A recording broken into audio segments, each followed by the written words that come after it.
السلام علیکم ورحمۃ اللہ وبرکاتہ۔ ویب سیریز آفٹر کربلا میں آپ کو ایک بار پھر ویلکم۔ ناظرین، لاسٹ ایپیسوڈ میں بتایا تھا کہ ابن زیاد کا مکان بند ہونے کی وجہ سے خولی امام علی مقام کے سر مبارک کو اپنے گھر لے گیا تھا۔ پھر وہاں اس کی اپنی وائف کے ساتھ جو کنورزیشن ہوئی تھی وہ بھی ہم نے سنی۔ آج کے ایپیسوڈ میں ہم اسی سے کنیکٹ کر کے آگے بڑھیں گے۔ ناظرین، ابن زیاد کوفہ کے گورنر ہاؤس میں بیٹھا تھا اور لوگوں کو محل میں آنے کی جنرل پرمیشن تھی، یعنی کوئی بھی اندر آ سکتا تھا۔ جب دربار لوگوں سے بھر گیا تو ابن زیاد کے سامنے امام علی مقام کا سر اقدس ایک ڈش میں اس وقت بھی ظالم ابن زیاد سر مبارک کی بے حرمتی کرنے سے باز نہیں آیا۔ اس کے ہاتھ میں ایک چھڑی تھی جس سے وہ بار بار آپ کے لبوں اور دانتوں کو مار رہا تھا۔ اس وقت وہاں ایک بہادر صحابی رسول حضرت زید بن ارقم رضی اللہ تعالیٰ عنہ موجود تھے۔ انہوں نے اپنی جان کی پرواہ کیے بغیر ابن زیاد کی گستاخی پر اسے للکارا، جس پر وہ شاکڈ ہو کر رہ گیا۔ آپ رضی اللہ عنہ نے اس کو سر مبارک سے دور کر دیا اور پھر آپ نے بے اختیار رونے لگے۔ ابن زیاد سے یہ برداشت نہ ہوا اور وہ شدید غصے میں آ گیا اور آپ سے بے ادبی اور بدتمیزی کرنے لگا۔ آپ وہاں سے اٹھے اور لوگوں سے کہنے لگے، اے لوگو، آج تم سب غلام بن گئے، کیونکہ تم لوگوں نے سیدہ فاطمہ کے لخت جگر کو قتل کیا ہے اور مرجان کے بیٹے کو اپنا حاکم بنایا ہے، جو تمہارے نیک لوگوں کو قتل کر رہا ہے اور بڑوں کو غلام بنا رہا ہے۔ تم نے ذلت کو گوارا کیا ہے اور جو ذلت کو گوارا کرے اس پر خدا کی مار ہے۔ پھر آپ نے ابن زیاد کو مخاطب کر کے کہا کہ اے ابن زیاد، میں تجھ سے وہ حدیث ضرور بیان کروں گا جو تجھے غیظ و غضب کی آگ میں ڈال دے گی۔ میں نے نبی پاک صلی اللہ علیہ وسلم کو دیکھا ہے کہ آپ نے اپنی ران پر حسن کو بٹھایا اور حسین رضی اللہ تعالی عنہما، اور اپنے ہاتھ مبارک آپ نے ان کے سروں پر رکھ کر یہ دعا فرمائی ہے، یا اللہ، میں ان دونوں کو تجھے اور نیک مسلمانوں کو سونپتا ہوں۔ اے ابن زیاد، دیکھ نبی کی امانت کے ساتھ تو نے کیا کیا۔ یہ کہتے ہوئے آپ وہاں سے روانہ ہو گئے۔ اس کے بعد اہل بیت کے دوسرے افراد ابن زیاد کے سامنے پیش کیے گئے اور وہ ان اہل بیت اطہار سے بھی بدتمیزی کرنے لگا۔ معاذ اللہ ان کے سامنے اپنی فتح کا اظہار کرنے لگا۔ وہ یہ سمجھ رہا تھا کہ میں نے امام کو قتل کر کے بہت بڑا کارنامہ سر انجام دیا ہے۔ قربان جائیے اہل بیت اطہار پر کہ وہ اس عالم میں بھی اس کے سامنے نہ جھکے۔ پھر یہ بدبخت حضرت زین العابدین رضی اللہ تعالیٰ عنہ کو قتل کرنے کی طرف بڑھا۔ امام علی مقام کی بہن حضرت سیدنا زینب رضی اللہ تعالی عنہا آپ کے درمیان آڑ بن گئی اور ابن زیاد کو قتل کرنے سے روکا۔ اس طرح وہ اپنے اس ناپاک ارادے سے باز آ گیا، ورنہ امام زین العابدین کو بھی شہید کر دیا جاتا۔ ویورز، اس کے بعد حضرت امام علی مقام کے سر مبارک کو انعامات حاصل کرنے کی غرض سے اس نے یزید کی طرف شام کے لیے روانہ کیا۔ اس کا مقصد یہ تھا کہ یزید کے پاس جب یہ سر مبارک پہنچے گا تو یزید اسے انعامات و اکرامات سے نوازے گا۔ جب سر مبارک کو شام کی طرف روانہ کیا جا رہا تھا تو اس وقت سر مبارک سے بڑی عجیب کرامات کا ظہور ہوا۔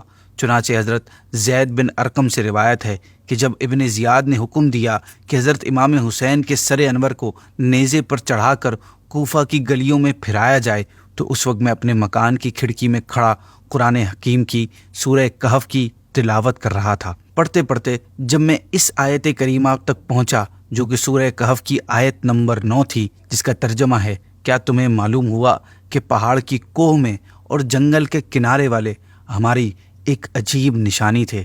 اس آیت پر پہنچتے ہی سر مبارک سے ایک آواز آئی، اے قرآن پڑھنے والے، اصحاب کہف کے قصے سے زیادہ عجیب میرا قتل کرنا اور سر نیزے پر لیے پھرنا ہے۔ ناظرین، حقیقت یہی ہے کیونکہ اصحاب کہف پر ظلم غیر مسلموں نے کیا تھا اور انہیں قتل نہیں کیا گیا تھا، اور امام علی مقام کو ان کے نانا جان کا کلمہ پڑھنے والوں نے مہمان بنا کر بلایا، پھر بے وفائی کی اور 3 دن بھوکا پیاسا رکھ کر شہید کر دیا۔ یہ زیادہ عجیب ہے۔ پھر جب یزیدیوں کا یہ گروپ امام علی مقام کے سر مبارک کو لے کر پہلی منزل پر ایک چرچ کے پاس رات گزارنے کے لیے رکا اور شراب پینے میں مصروف ہو گیا تو ان کے سامنے کہیں سے ایک لوہے کی ایک قلم ظاہر ہوئی، اور اس قلم نے خون سے یہ شعر لکھا جس کا ترجمہ ہے کہ جنہوں نے حضرت امام حسین کو قتل کیا ہے وہ اس بات کی امید رکھتے ہیں کہ ان کے نانا جان قیامت کے دن ان کی شفاعت کریں گے۔ یزیدیوں نے جب یہ دیکھا تو اس پر ان کو بڑا تعجب ہوا۔ دوسری روایت میں یہ بھی آیا ہے کہ جب ان کی نگاہ لکھے ہوئے شعر پر پڑی تو انہوں نے چرچ کے راہب سے پوچھا کہ یہ شعر کس نے لکھا ہے اور کب لکھا ہوا ہے؟ راہب نے کہا، یہ کس نے لکھا ہے یہ مجھے معلوم نہیں، البتہ اتنا جانتا ہوں کہ یہ تمہارے نبی کے زمانے سے 500 برس پہلے کا لکھا ہوا ہے۔ ناظرین، اس راہب نے جب شہیدوں کے سروں کو نیزے پر اور چند بیویوں کو اور بچوں کو قید کی حالت میں دیکھا تو اس کا دل بھر آیا، اور پوچھنے پر اس نے پورا حال جب اس کو پتہ چلا تو اس نے کہا، معاذ اللہ، تم لوگ کتنے برے آدمی ہو کہ تم نے اپنے نبی کی اولاد کو قتل کر دیا اور پھر ان کے بال بچوں کو قیدی بنایا ہوا ہے۔ پھر اس راہب نے ان یزیدیوں سے کہا کہ اگر تم رات بھر کے لیے اپنے نبی کے نواسے کا سر ہمارے پاس رہنے دو تو میں تم کو 10,000 درہم دوں گا۔ وہ لوگ راضی ہو گئے۔ راہب نے رقم ادا کر کے حضرت امام حسین کا سر مبارک لیا اور اپنے مخصوص کمرے میں لے گیا۔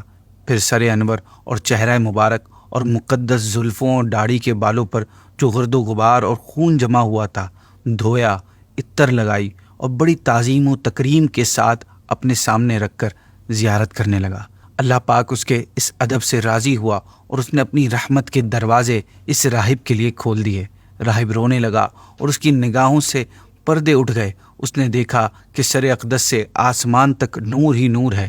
جب اس نے سر اقدس کی یہ کرامت اور انوار و تجلیات کو آبزرو کیا تو سچے دل سے وہ لا الہ الا اللہ محمد رسول اللہ پڑھ کر مسلمان ہو گیا، اور صبح کو سر انور ان یزیدیوں کے حوالے کرنے کے بعد چرچ کو ہمیشہ کے لیے چھوڑ کر وہ اہل بیت کا خادم بن گیا۔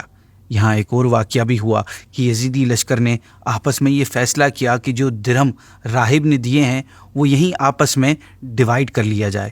چنانچہ انہوں نے جیسے ہی درہم بھری تھیلی کا منہ کھولا تو انہوں نے دیکھا کہ سب درہم کنکریوں میں تبدیل ہو گئے، پتھروں میں تبدیل ہو گئے، اور تھیلی کی دونوں سائڈ پر قرآن کریم کی 2 آیت مبارکہ لکھی تھیں، جن میں سے پہلی کا ترجمہ ہے، اور ہرگز اللہ کو بے خبر نہ جاننا ظالموں کے کام سے، اور دوسری آیت کا ترجمہ ہے، اور ان قریب ظالم جان لیں گے کہ کس کروٹ پر پلٹا کھائیں گے۔ ناظرین، ایک طرف ایک خوش نصیب نے سر مبارک کی تعظیم کی اور دنیا و آخرت کی سب سے بڑی نعمت ایمان حاصل کر لی، اور دوسری طرف چند بدبختوں نے اس سر مبارک کی بے حرمتی کر کے بھاری نقصان اٹھایا۔ پھر جب امام مظلوم کا سر مبارک اس ظالم یزید کے پاس پہنچا، یزید کے ہاتھ میں اس وقت ایک اسٹک تھی، وہ اس اسٹک سے سر مبارک کو چھونے لگا۔ اس وقت وہاں پر ایک کرسچن بادشاہ روم کا سفیر موجود تھا۔ وہ سر مبارک کے ساتھ یہ سلوک دیکھ کر حیران ہو کر بولا کہ ہمارے یہاں ایک آئی لینڈ کے چرچ میں عیسیٰ علیہ الصلاۃ والسلام کے گدھے کے کھر کا نشان ابھی تک محفوظ ہے۔ ہم ہر سال دور دور سے اس کی طرف حج کی طرح جاتے ہیں اور منتیں مانتے ہیں اور اس کی ایسی رسپیکٹ کرتے ہیں جسے تم لوگ اپنے کعبے کی کرتے ہو۔ تم نے اپنے نبی کے بیٹے کے ساتھ یہ سلوک کیا، میں گواہی دیتا ہوں کہ تم لوگ باطل پر ہو۔ ایک یہودی نے کہا، مجھ میں اور داؤد علیہ الصلاۃ والسلام میں 70 پشت کا فاصلہ ہے، یہود اس وجہ سے میری رسپیکٹ کرتے ہیں اور تم خود اپنے نبی کے بیٹے کو قتل کیا۔ حیرانی سے یہ الفاظ بول کر وہ چلا گیا۔